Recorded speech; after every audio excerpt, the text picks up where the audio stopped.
History के viral प्रश्न को आज हम लोग देखने वाले हैं। देखिए ये प्रश्न आपके बोर्ड एग्जाम में सीधे सीधे बोर्ड एग्जाम में आप लोग को देखने को मिलेगा, इसलिए पूरी तरीके से वीडियो को देख लीजिएगा क्योंकि एक एक प्रश्न जो है बिल्कुल फाइनल परीक्षा के लिए बनाया गया है। तो पूरी तरीके से शुरू से लेकर आखिर तक देख लीजिएगा और लास्ट में आप लोग को पीडीएफ के बारे में बताने वाला हूं कि पीडीएफ आप लोग को कैसे मिलेगा। बिल्कुल 10-10 सेट फ्री में आप लोग को दिया जाएगा। पूरी तरीके से लास्ट तक वीडियो जरूर देखिएगा। तो चलिए स्टार्ट करते हैं। तो सबसे पहला प्रश्न क्या बोला कि हड़प्पा सभ्यता के किस पुरास्थल से आधुनिक साइन बोर्ड जैसी लकड़ी का विशाल तख्ती मिली थी।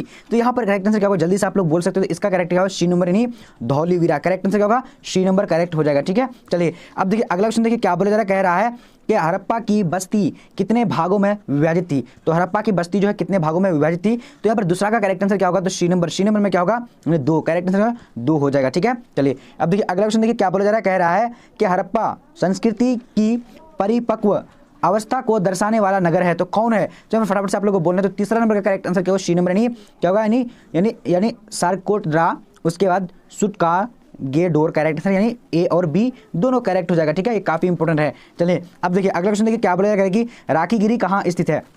तो राखीगिरी कहाँ स्थित है। तो चौथा नंबर का करेक्ट आंसर क्या होगा, तो डी नंबर हरियाणा में। राइट आंसर क्या होगा, डी नंबर करेक्ट हो जाएगा। ठीक है, चलिए अब देखिए अगला क्वेश्चन देखिए क्या बोला जा रहा है। कह रहा है कि घोड़े की हड्डियों के साक्ष्य कहाँ से मिले हैं। तो घोड़े की हड्डियों के साक्ष्य जो मिले हैं वो कहाँ से मिले हैं। तो यहाँ पर पांचवा का करेक्ट आंसर क्या होगा, डी नंबर यानी उपरोक्त सभी स्थलों में से। Correct answer D number right होगा। ठीक है, चलिए अब देखिए अगला क्वेश्चन देखिए क्या बोला जा रहा है, फटाफट से देखना। कह रहा है कि हड़प्पा सभ्यता के सबसे लंबे अभिलेख में लगभग कितने चिन्ह हैं। तो काफी इंपॉर्टेंट है, ये काफी वीआई क्वेश्चन है, स्टार पॉइंट वाले क्वेश्चन है। तो इसका 6 नंबर का करेक्ट आंसर क्या होगा, डी नंबर में क्या होगा, 26। करेक्ट आंसर डी नंबर हो जाएगा। ठीक है, चलिए अब देखिए अगला क्वेश्चन देखिए क्या बोला जा रहा है। कह रहा है कि निम्न में से प्राचीनतम महाकाव्य भारतीय महाकाव्य है तो कौन है। तो यहाँ पर करेक्ट आंसर काफी इंपॉर्टेंट है, ये बहुत बार पूछा भी जा चुका है। तो इसका करेक्ट आंसर ए नंबर होगा। ए नंबर में क्या है, रामायण करेक्ट हो जाएगा। ठीक है, सॉरी ए नंबर नहीं, महाभारत करेक्ट आंसर होगा। महाभारत जो है प्राचीन महाकाव्य है। तो 7 नंबर का करेक्ट आंसर क्या होगा, यानी रामायण और महाभारत यानी दोनों होना चाहिए। तो यहाँ पर देखिए आप लोग कौन सा इसके बारे में आप लोग एक बार कमेंट करके बताइएगा। ठीक है, तो रामायण क्योंकि सबसे पहले हुआ था, उसके बाद महाभारत भी जो प्राचीन है। ठीक है, तो यहाँ पर देख लीजिएगा आप लोग। अब देखिए अगला क्वेश्चन देखिए क्या बोला जा रहा है कि शस्त्री संहिता किसे कहा जाता है। तो यहाँ पर करेक्ट आंसर क्या होगा, जल्दी से आप लोग को 8 नंबर का जवाब देना। तो 8 नंबर का राइट आंसर क्या होगा, यानी जल्दी से बोलेगा तो B number Mahabharat right answer हो जाएगा। ठीक है, यानी सहस्त्राधिक यानी बहुत बड़ा महाभारत जो है सबसे लंबा महाकाव्य दुनिया का। ठीक है, दुनिया का सबसे लंबा महाकाव्य क्या कौन है, तो यहाँ पर महाभारत हो जाएगा। अब यहाँ देखिए क्वेश्चन क्या बोल रहा है, कह रहा है कि मौलिक रूप से आरंभ में महाभारत में कितने श्लोक हैं। काफी इंपॉर्टेंट क्वेश्चन है, तो ये भी क्वेश्चन आपके बोर्ड एग्जाम के लिए बहुत ज्यादा इंपॉर्टेंट है। तो इसका करेक्ट आंसर डी नंबर में क्या है, यानी लगभग कितना श्लोक है, तो 8800 श्लोक हैं। ठीक है, चलिए तो यहाँ पर क्वेश्चन देखिएगा ये क्या बोला गया, मौलिक आरंभ में कितने श्लोक थे। तो अब जो है अभी अगर पूछा जाए कि अभी कितना श्लोक है, तो अभी आप लोग को ध्यान रखना 1,02,17 श्लोक है। ठीक है, यानी अभी जो है 1,02,17 श्लोक है, लेकिन आरंभ में जब शुरुआत हुई थी, यानी ठीक है शुरुआत हुई थी यानी बनाने का, यानी महाभारत जो बन रहा था। ठीक है, चलिए अब देखिए अगला क्वेश्चन देखिए। अगला क्वेश्चन क्या बोला जा रहा है, कह रहा है कि कुरु राज्य की राजधानी थी। तो कुरु राज्य की राजधानी थी कहाँ पर थी। तो 10 नंबर का यहाँ पर करेक्ट आंसर क्या होगा, जल्दी से आप लोग को बोलने हैं। तो 10 का करेक्ट आंसर ए नंबर यानी क्या, हस्तिनापुर करेक्ट हो जाएगा। ठीक है, चलिए अब देखिए अगला क्वेश्चन देखिए क्या बोला जा रहा है। तो यहां पर देखेंगे अगला क्वेश्चन कह रहा है कि महाभारत कालीन समाज था। तो महाभारत कालीन जो समाज था ये यानी कौन सा समाज था। तो यहां पर करेक्ट आंसर 11 नंबर का क्या होगा, ए नंबर नहीं क्या होगा, यानी पितृसत्तात्मक। करेक्ट आंसर ए नंबर होगा। ठीक है, चलिए अब देखिए अगला क्वेश्चन देखिए क्या बोला जा रहा है।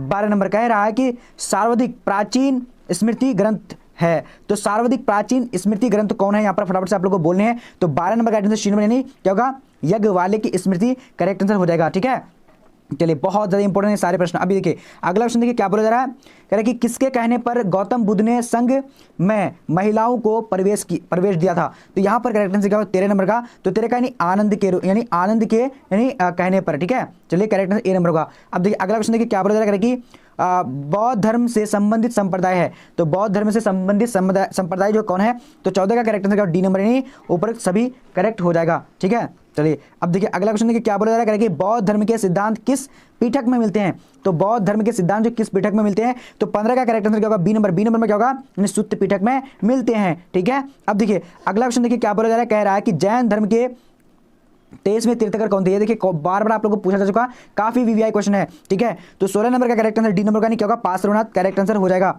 सॉरी यानी क्या होगा 16 नंबर जल्दी से बोलेगा, यानी 23वें तीर्थंकर अगर आप लोगों को पूछा जाए कि 24वें और अंतिम तीर्थंकर कौन थे, तो महावीर स्वामी करेक्ट हो जाएगा। ठीक है, चलिए अब यहाँ पर देखिए अगला क्वेश्चन देखिए क्या बोला जा रहा है, कह रहे हैं कि तृतीय बौद्ध संधि किस शासक के काल में हुई थी। तो फटाफट से आप लोगों को 17 नंबर का जवाब देना, तो 17 का करेक्ट आंसर क्या होगा, यानी सी नंबर अशोक के काल में हुई थी। ठीक है, चलिए अब देखिए अगला क्वेश्चन देखिए क्या बोला जा रहा है, कह रहा है कि गौतम बुद्ध का जन्म कब हुआ था। तो गौतम बुद्ध का जन्म कब हुआ था, तो 18 का करेक्ट आंसर क्या होगा, सी नंबर यानी 1563 ईसा पूर्व में हुआ था। ठीक है, अब देखिए अगला क्वेश्चन देखिए क्या बोला जा रहा है, कह रहा है कि महावीर स्वामी की माता का नाम था। तो महावीर स्वामी की माता का नाम क्या था, तो यहाँ पर 19 का करेक्ट आंसर क्या, ए नंबर यानी त्रिशला, क्या होगा, त्रिशला करेक्ट आंसर हो जाएगा। ठीक है, चलिए अब देखिए अगला क्वेश्चन देखिए क्या बोला जा रहा है कि गौतम बुद्ध के पिता का नाम है, तो नाम था, तो क्या फटाफट से बोलेगा, तो गौतम बुद्ध के पिता का नाम क्या होगा, 20 नंबर का करेक्ट आंसर ए नंबर यानी शुद्धोधन था। ठीक है, राइट आंसर क्या होगा, ए नंबर। बहुत बढ़िया, आप लोग का भी जवाब शानदार तरीके से आ रही है। पूरी तरीके से अगर पढ़ लीजिएगा तो आप लोगों को लगेगा कि तैयारी में जो काफी इंप्रूवमेंट आएगा। ये सारे प्रश्न बहुत ज्यादा इंपॉर्टेंट है। अब यहाँ देखिए क्वेश्चन क्या बोला करे कि गौतम बुद्ध को किस वृक्ष के नीचे ज्ञान की प्राप्ति हुई थी। तो यहाँ पर करेक्ट आंसर 21 नंबर का क्या हो जाएगा, तो बी नंबर यानी पीपल के पेड़ के नीचे। ठीक है, चलिए अब देखिए अगला क्वेश्चन देखिए क्या बोला जा रहा है कि शाक्य कुल से संबंधित थे। तो शाक्य कुल से संबंधित कौन थे, तो यहाँ पर फटाफट से बोलने हैं, तो डी नंबर क्या होगा, यानी गौतम बुद्ध, यानी करेक्ट आंसर क्या होगा, गौतम बुद्ध हो जाएगा। ठीक है, चलिए अब देखिए अगला क्वेश्चन देखिए क्या बोला जा रहा है, कह रहा है कि भारत में मुगल साम्राज्य की स्थापना कब हुई थी। तो यहाँ पर 12 का करेक्ट, सॉरी 23 का करेक्ट आंसर क्या होगा, तो सी नंबर यानी 1526 ईस्वी में हुई थी। ठीक है, अब देखिए अगला क्वेश्चन देखिए क्या बोला जा रहा है, कह रहा है कि पानीपत का द्वितीय विश्व युद्ध हुआ था। तो पानीपत का जो द्वितीय विश्व युद्ध हुआ कब हुआ था, तो यहाँ पर 24 का करेक्ट आंसर बी नंबर होगा, 1556 में हुआ था। ठीक है, और पहला 1526 में हुआ था, ये याद रखना आप लोगों को। अब देखिए अगला क्वेश्चन देखिए क्या बोला जा रहा है कि अकबरकालीन गैजेटियर किसे कहा जाता है। तो अकबरकालीन गैजेटियर जो किसे कहा जाता है, तो 25 का करेक्ट आंसर क्या होगा, तो बी नंबर में क्या होगा, आईने अकबरी करेक्ट आंसर हो जाएगा। ठीक है, चलिए अब देखिए अगला क्वेश्चन देखिए क्या बोला जा रहा है कि आईने अकबरी के 5 भागों में निम्न में से कौन सा भाग आता है। तो यहाँ पर फटाफट से देखिएगा, तो यहाँ पर 26 का करेक्ट आंसर होगा डी नंबर यानी उपरोक्त सभी करेक्ट आंसर हो जाएगा। ठीक है, चलिए अब देखिए अगला क्वेश्चन देखिए क्या बोला जा रहा है कि मुगल काल में सिंचाई का साधन था। तो मुगल काल में सिंचाई का साधन क्या था, तो इसका करेक्ट आंसर यानी 27 नंबर का, तो डी नंबर उपरोक्त सभी करेक्ट हो जाएगा। ठीक है, चलिए अब देखिए अगला क्वेश्चन देखिए क्या बोला जा रहा है, फटाफट से जवाब देने आप लोगों को क्या कह रहा है कि जोवानी कारेरी था। तो जोवानी कारेरी क्या था, काफी इंपॉर्टेंट है। ठीक है, तो यहाँ पर क्या हो जाएगा, राइट आंसर 28 नंबर का सी नंबर यानी क्या होगा, इटली का यात्री था। ठीक है, चलिए काफी इंपॉर्टेंट है, ये बिल्कुल बुक्स के बीच से निकाला हुआ क्वेश्चन है। अब देखिए अगला क्वेश्चन देखिए क्या बोला करेगी, अधिकांश मुगल इतिवृत्तों की रचना किस भाषा में की गई थी। तो यहाँ पर करेक्ट आंसर क्या, जल्दी से बोलेंगे 29 नंबर का, तो 29 का करेक्ट आंसर ए नंबर यानी फारसी करेक्ट हो जाएगा। ठीक है, फारसी करेक्ट हो जाएगा। चलिए अब देखेंगे अगला क्वेश्चन देखिए क्या बोला जा रहा है, कह रहा है कि फारसी भाषा में अकबर के राज दरबार का प्रथम राज कवि कौन था। तो यहाँ पर 30 नंबर का करेक्ट आंसर क्या होगा, सी नंबर में क्या है, यानी क्या होगा, गिजाली। ये क्या है, फारसी भाषा में अकबर के राज दरबार का प्रथम राजकवि यानी क्या होगा, गिजाली। ठीक है, चलिए अब देखिए अगला क्वेश्चन क्या बोल रहा है, फटाफट से जवाब देना। कह रहा है कि रज्मनामा नाम से किस ग्रंथ का फारसी भाषा में अनुवाद किया था। तो रज्मनामा एक ग्रंथ का नाम था, तो किसने यानी फारसी भाषा में अनुवाद किया था। तो यहाँ पर करेक्ट आंसर क्या होगा, जल्दी से बोले 31 नंबर का, तो बी नंबर नहीं मनुस्मृति राइट आंसर होगा। ठीक है, मनुस्मृति करेक्ट आंसर हो जाएगा। ओके, चलिए अब देखिए अगर सॉरी मनुस्मृति नहीं है, महाभारत, सॉरी यहाँ पर करेक्ट आंसर बी नंबर होगा, बी नंबर महाभारत होगा। ठीक है, ये पूरी तरीके से आप लोग एकदम ध्यान रखिएगा। अब देखिए अगला क्वेश्चन देखिए क्या बोला करेगी, मजमुल बहरीन की रचना किसने की थी। तो रजमुल बहरीन की रचना किसने की थी, इसका करेक्ट आंसर सी नंबर का यानी दारा शिको, क्या होगा, राइट आंसर सी नंबर होगा। ठीक है, चलिए अब देखिए अगला क्वेश्चन देखिए क्या बोला जा रहा है, कह रहा है कि नास्तलिक क्या था। तो नास्तलिक क्या था, फटाफट से बोलेगा, तो इसका 33 का करेक्ट आंसर ए नंबर का यानी एक प्रकार की लेखन शैली थी। ठीक है, नास्तलिक। अब देखिए अगला क्वेश्चन देखिए क्या बोला जा रहा है, कह रहा है कि 1336 ईस्वी में विजयनगर की साम्राज्य की स्थापना किसने की थी। तो हरिहर एवं बुक्का ने की थी, करेक्ट आंसर ए नंबर होगा। ठीक है, चलिए अब देखिए अगला क्वेश्चन देखिए क्या बोला जा रहा है, कह रहा है कि दक्कन का युद्ध स्थल कहा जाता है। तो दक्कन का युद्ध स्थल किसको कहा जाता है, तो यहाँ पर 35 का करेक्ट आंसर क्या होगा, तो यहाँ पर राइट आंसर क्या होगा, यानी सी नंबर पानीपत को दक्कन का युद्ध स्थल कहा जाता है। सॉरी सी नंबर यानी क्या, सी नंबर 35 का सी नंबर होगा, यानी रायचूर देओब को कहा जाता है। ठीक है, करेक्ट आंसर क्या होगा, सी नंबर। ओके, अब देखिए अगला क्वेश्चन देखिए क्या बोल रहा है, फटाफट से देखने आप लोगों को कह रहा है कि विजयनगर साम्राज्य की स्थापना के समय दिल्ली सल्तनत का सुल्तान कौन था। तो यहाँ पर क्या होगा, फटाफट से बोलिए 36 नंबर का, तो 36 का करेक्ट आंसर बी नंबर नहीं, क्या होगा, बी नंबर मोहम्मद बिन तुगलक करेक्ट हो जाएगा। ठीक है, चलिए अब देखिए अगला क्वेश्चन देखिए क्या बोला जा रहा है, कह रहा है कि विजयनगर साम्राज्य से संबंधित वंश है। तो विजयनगर साम्राज्य से संबंधित कौन वंश है, तो 37 का करेक्ट आंसर क्या होगा, डी नंबर क्या, इनमें से सभी करेक्ट हो जाएगा। ठीक है, चलिए अब देखिए अगला क्वेश्चन देखिए क्या बोला जा रहा है, कह रहा है कि कृष्णदेव राय द्वारा सृजित ग्रंथ अमुक्तमाल्याद किस भाषा में लिखा गया था? तो यहाँ पर 38 का करेक्ट आंसर क्या होगा? ए नंबर। ए नंबर क्या तेलुगु करेक्ट हो जाएगा। ठीक है, चलिए अब देखिए अगला क्वेश्चन देखिए क्या बोला करेगी, विजयनगर की स्थानीय मारित देवी कौन थी? तो यहाँ पर करेक्ट आंसर क्या होगा? जल्दी से बोलेगा तो इसका करेक्ट आंसर बी नंबर नहीं क्या होगा? पंपा देवी। क्या नाम था? पंपा देवी नाम था।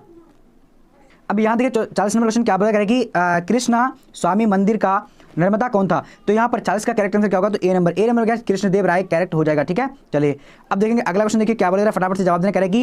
हिंदू परंपरा में मोक्ष प्राप्ति का मार्ग है तो क्या होता है? तो 41 का करेक्ट आंसर डी नंबर, ऊपर सभी करेक्ट हो जाता है। ठीक है, चलिए अब देखिए अगला क्वेश्चन देखिए क्या बोला जा रहा है करेगी, इस्लामी राज्य के अंतर्गत हिंदुओं को कहा जाता था तो क्या कहा जाता था? तो यहाँ पर 42 का करेक्ट आंसर सी नंबर जिन्नी का जिम्नी कहा था। ठीक है, यानी जिम्नी कहा जाता था। ओके, अब देखिए अगला क्वेश्चन देखिए क्या बोला जा रहा है, कह रहा है कि खानका का अर्थ है तो खानका का अर्थ क्या होता है? तो इसका करेक्ट आंसर क्या होगा? ए नंबर आश्रम। ठीक है, आश्रम करेक्ट आंसर हो जाएगा। अब देखिए अगला क्वेश्चन देखिए क्या बोला करेगी, खालसा की स्थापना किसने की थी? तो खालसा की स्थापना किसने की थी? तो इसका correct answer 44 number C number Guru Gobind Singh ने की थी। ठीक है, चलिए अब देखिए अगला क्वेश्चन देखिए क्या बोला जा रहा है कि मलिक मोहम्मद जायसी द्वारा रचित पद्मावत है तो क्या है? तो इसका करेक्ट आंसर 45 का ए नंबर होगा, यानी एक प्रेम ख्यान है। ठीक है, करेक्ट आंसर यानी प्रेम आख्यान है। ओके, चलिए अब देखिए अगला क्वेश्चन देखिए क्या बोला करेगी, अलबरूनी का जन्म कहाँ हुआ था? तो अलबरूनी का जन्म जो हुआ था ये कहाँ हुआ था? इसका करेक्ट आंसर यानी ख्वारिज में, यानी उज्बेकिस्तान देश में हुआ था। ठीक है, चलिए अब देखिए अगला क्वेश्चन देखिए क्या बोला जा रहा है, कह रहा है कि इब्न बतूता का जन्म कहाँ हुआ था? तो इब्न बतूता का जन्म कहाँ हुआ था? तो इसका करेक्ट आंसर क्या होगा? यानी उज्बेकिस्तान। इब्न बतूता क्या होगा? करेक्ट आंसर यानी बी नंबर क्या होगा? यानी तंजेयर क्या Mexico sorry Morocco. Ibn Battuta यानी मोरक्को देश में हुआ था, बाकी ये जगह का नाम क्या था? तंजियर नाम था। ठीक है, चलिए अब देखिए अगला क्वेश्चन देखिए क्या बोला जा रहा है, कह रहा है कि बर्नियर कितने वर्षों तक भारत में रहा? तो यहाँ पर क्या होगा? फटाफट से बोलेगा तो इसका करेक्ट आंसर यानी 48 का सी नंबर यानी 12 वर्ष तक रहा था। ठीक है, चलिए अब देखिए अगला क्वेश्चन देखिए क्या बोला जा रहा है कि अलबरूनी था तो अलबरूनी क्या था? तो 49 का करेक्ट आंसर डी नंबर, उनमें से सभी करेक्ट हो जाएगा। ठीक है, चलिए अब देखिए अगला क्वेश्चन देखिए क्या बोला जा रहा है कि किताबुल हिंद में कुल कितने अध्याय हैं? तो किताबुल हिंद में कुल कितने अध्याय? काफी इंपॉर्टेंट है ये सारे प्रश्न में, आज बिल्कुल इंपॉर्टेंट क्वेश्चन ही लेकर आया हूं। तो यहाँ पर करेक्ट 50 नंबर डी नंबर में क्या है? 80 अध्याय हैं। ठीक है, चलिए अब देखिए अगला क्वेश्चन देखिए क्या बोला जा रहा है, कह रहा है कि भारत में प्रचलित सती प्रथा का उल्लेख किस विदेशी यात्रा ने किया है? तो यहाँ पर करेक्ट आंसर क्या होगा? जल्दी से बोले 51 नंबर का, तो डी नंबर नहीं, ऊपर सभी ने किया है। ठीक है, चलिए अब देखिए अगला क्वेश्चन देखिए क्या बोला जा रहा है, कि इब्न बतूता कितने वर्षों तक भारत रहा? तो इब्न बतूता कितने वर्षों तक भारत रहा? तो यहाँ पर 52 का करेक्ट आंसर सी नंबर 14 वर्ष तक रहा था। ठीक है, और बर्नियर 12 वर्ष तक रहा था। चलिए अब देखिए अगला क्वेश्चन देखिए क्या बोला जा रहा है कि किस विदेशी यात्री ने नारियल की तुलना मानव के सिर से की है? तो यहाँ पर क्या होगा? करेक्ट आंसर यानी ए नंबर, इब्न बतूता ने की है। ठीक है, काफी इंपॉर्टेंट है। अब यहाँ पर देखिए अगला क्वेश्चन क्या बोला जा रहा है कि राजमहल की पहाड़ियों के आसपास रहने वाले लोग कहलाते हैं तो क्या कहलाते हैं? तो 54 का करेक्ट आंसर बी नंबर का, बी नंबर में क्या है? यानी पहाड़ियां कहलाते हैं। ठीक है, करेक्ट आंसर बी नंबर होगा। चलिए अब देखिए अगला क्वेश्चन देखिए क्या बोला जा रहा है, कह रहा है कि रैयतवाड़ी बंदोबस्त कहाँ लागू किया गया था? तो रैयतवाड़ी बंदोबस्त जो लागू किया था 55 का करेक्ट आंसर क्या होगा? यानी सी नंबर मद्रास और यानी बम्बई और मद्रास में किया गया था। ठीक है, चलिए अब देखेंगे अगला क्वेश्चन क्या बोला, दमीन इको को कहा जाता है? तो दमीन इको को तो एक यानी भूभाग को कहा जाता है, लेकिन इसको क्या कह सकते हैं? यानी संथाल परगना। ठीक है, ये संथाल में ही जो है यानी ये संथाल परगना भी इसको कह सकते हैं। ठीक है, जी हाँ। अब देखिए अगला क्वेश्चन देखिए क्या बोला जा रहा है, कह रहा है कि कलकत्ता अलीपुर चिड़ियाघर की स्थापना किसने की थी? तो कलकत्ता अलीपुर चिड़ियाघर की स्थापना किसने की थी? तो 57 का करेक्ट आंसर क्या? ए नंबर नहीं, फ्रांसीसी बुकानन करेक्ट हो जाएगा। ठीक है, अब देखिए अगला क्वेश्चन देखिए क्या बोला जा रहा है करेगी फ्रांसीसी बुकानन का मूल पेशा क्या था? तो यहाँ पर 68 का करेक्ट 58 का करेक्ट आंसर क्या होगा? ए नंबर नहीं, चिकित्सा। करेक्ट आंसर क्या होगा? ए नंबर हो जाएगा। ठीक है, चलिए अब देखिए अगला क्वेश्चन देखिए क्या बोला जा रहा है कि अस्थायी बंदोबस्त कब लागू किया गया था? तो अस्थायी बंदोबस्त जो लागू किया था कब किया था? इसका करेक्ट आंसर क्या होगा? सी नंबर नहीं, 1793 में लॉर्ड कॉर्नवालिस के द्वारा लगाया गया था, लागू किया गया था। अब यहाँ देखिए क्वेश्चन क्या बोला जा रहा है कि महलबारी बंदोबस्त कहाँ लागू किया गया था? तो 60 नंबर का करेक्ट आंसर क्या होगा? B number. बी नंबर में क्या है? यानी उत्तर प्रदेश मध्य प्रांत करेक्ट आंसर हो जाएगा। ठीक है, चलिए अब देखेंगे अगला क्वेश्चन देखिए क्या बोला जा रहा है कि मुंडा विद्रोह के नेता था तो मुंडा विद्रोह का नेता कौन था? तो यहाँ पर 61 का करेक्ट ए नंबर होगा, यानी बिरसा मुंडा करेक्ट हो जाएगा। ठीक है, चलिए अब देखिए अगला क्वेश्चन देखिए क्या बोला जा रहा है, कह रहा है कि अखिल भारतीय स्तर पर जनगणना का प्रथम प्रयास किया गया था तो कब किया गया था? तो यहाँ पर 62 का करेक्ट आंसर 1872 में किया गया था, बट इसका सक्सेस जो मिला था 1881 में मिला था, पूरी तरीके से जनगणना हो पाई थी। अब यहाँ देखिए क्या बोला जा रहा है कि सर्व ऑफ इंडिया का गठन किया गया था। तो सर्व ऑफ इंडिया का गठन यानी कब किया गया था? तो इसका करेक्ट आंसर 63 नंबर का बी नंबर यानी 1878 में किया गया था। काफी इंपॉर्टेंट ये सारे प्रश्न। अब देखिए अगला क्वेश्चन देखिए क्या बोला जा रहा है कि 1813 ईस्वी में अंग्रेज को सूरत में व्यापारिक कोठी बनाने की अनुमति किसने प्रदान किया? तो यहाँ पर करेक्ट आंसर जल्दी से बोलिए 64 नंबर का। तो 64 का राइट आंसर बी नंबर ने अकबर ने किया था। ठीक है, चलिए अब देखिए अगला क्वेश्चन देखिए क्या बोला जा रहा है, कह रहा है फटाफट से बोलिएगा। सॉरी बी नंबर में अकबर नहीं है, सॉरी यहाँ पर बी नंबर में क्या जहांगीर है। ठीक है, Jahangir correct answer B number होगा। ओके, चलिए तो आप लोग देख लीजिए पूरी तरीके से। अब यहाँ देखिए क्वेश्चन नंबर क्या बोला करेगी, लॉटरी कमेटी का गठन कब किया गया था। तो लॉटरी कमेटी का जो गठन किया गया था कब किया था, 65 का करेक्ट आंसर बी नंबर में क्या है, यानी 1817 में किया गया था। ठीक है, चलिए अब देखिए अगला क्वेश्चन देखिए क्या बोला जा रहा है, करें कि बंबई में नवगैथिक शैली में निर्मित इमारत है। तो यहाँ पर क्या होगा, जल्दी से बोलेगा, बंबई में जो नवगैथिक शैली का इमारत कौन सा है। तो यहाँ पर करेक्ट आंसर क्या होगा, इन 66 नंबर का डी नंबर, इनमें से सभी करेक्ट आंसर हो जाएगा। तो देखिए अगर आप लोग को एक क्वेश्चन में कल पढ़ाया था, ठीक है, तो बहुत सारे मैंने बुक में भी देखा और बहुत सारे एनसीईआरटी बुक में भी देखा, उसके बाद मैंने गूगल में भी सर्च किया, तो कहीं पर क्या लिखा हुआ है, यानी इंडो सार्वजनिक शैली, उसके कहीं पर है यानी नवगैथिक शैली। तो देखिए अगर आप लोग अगर विक्टोरिया टर्मिनस के बारे में जानते हैं तो मैंने एसबीपीडी बुक देखा, तो वहाँ पर है नवगैथिक शैली। ठीक है, नवगैथिक शैली। और अगर आप लोग अगर और अदर बुक में देखेंगे, भारतीय भवन में देखेंगे, तो आपको वहाँ पर मिलेगा इंडो सार्वजनिक। तो मुझे लगता है कि नवगैथिक शैली है।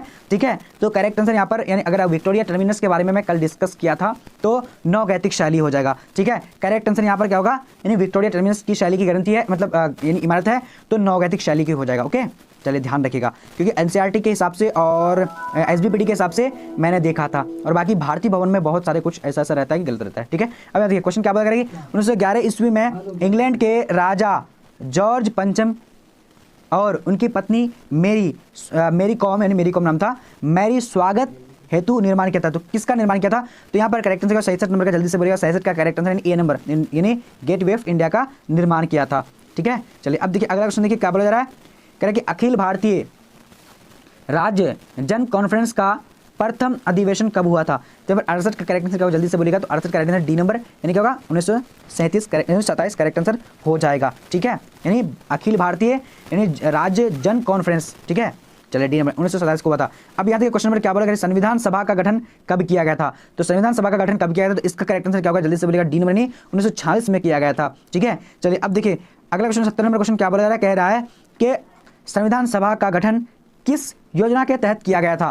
तो यहाँ पर करेक्ट आंसर क्या होगा, जल्दी से आप लोग को जवाब देने 70 नंबर का। तो 70 का करेक्ट आंसर जो ए नंबर में क्या है, यानी कैबिनेट मिशन करेक्ट आंसर हो जाएगा। देखिए अगर आप लोग को पीडीएफ नोट्स अगर पढ़ना है तो चलिए सबसे पहले गूगल में आने के बाद आप लोग को टाइप करना है, क्या टाइप करना है, bbphelp.com, जिस तरीके से मैं यहाँ पर टाइप किया हूँ। ठीक है ना, यहाँ bbphelp.com, इस तरीके से आप लोग को टाइप करके सर्च कर देना है।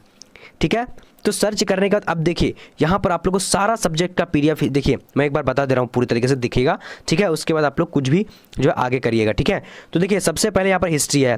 ठीक है, तो हिस्ट्री के सामने में लिखा है ऑब्जेक्टिव क्वेश्चन, यहाँ पर सब्जेक्टिव क्वेश्चन। तो अब जहाँ पर भी क्लिक करेंगे वहाँ पर आप लोग को सारा कंटेंट मिल जाएगा। ठीक है, तो देखिए अब मान लीजिए ऑब्जेक्टिव पढ़ना, तो ऑब्जेक्टिव के सामने क्लिक करेंगे। ठीक है, उसके बाद नीचे आएंगे, यहाँ पर अब हमारा क्या है, ऑब्जेक्टिव क्वेश्चन है, तो ऑब्जेक्टिव में क्लिक करेंगे, यानी हिंदी का है, उसका ज्योग्राफी का है, पोल साइंस का है, इंग्लिश का है, साइकोलॉजी का है, होम साइंस का है, सोशोलॉजी का है, उर्दू का है, उसके इकोनॉमिक्स का है, उसके म्यूजिक का है। और यहाँ पर आप लोग ऑनलाइन टेस्ट दे सकते हैं, यहाँ से ऑनलाइन टेस्ट पढ़ सकते हैं। नीचे आएंगे, यहाँ पर आप लोग चैप्टर वाइज पढ़ सकते हैं, तो जैसा मर्जी हो आप यहाँ से पढ़ सकते हैं। यहाँ पर ऑल सब्जेक्ट का मॉडल पेपर भी देख सकते हैं, तो यहाँ पर जैसा मर्जी हो आप लोग पढ़ सकते हैं। ठीक है, अब मान लीजिए मुझे क्या पढ़ना है, सोशोलॉजी पढ़ने हैं, या फिर यहाँ सोशोलॉजी है ना, तो सोशोलॉजी के सामने क्लिक करेंगे और यहाँ से आप लोग को ओपन कर देना है। ठीक है, जब आप ओपन कर लेंगे तो देखिए नीचे आएंगे तो 10 यानी मॉडल पेपर आप लोग को मिलता है, देखिए, और इकोनॉमिक्स का नीचे मिल जाएगा, उसके बाद म्यूजिक का मिल जाएगा। ठीक है, फिर आप लोग को यहाँ से बाहर हो जाना है। बाहर होने का अब यहाँ पर देखेंगे सोशोलॉजी का है, जो चीज़ पढ़ना है आप लोग यहाँ से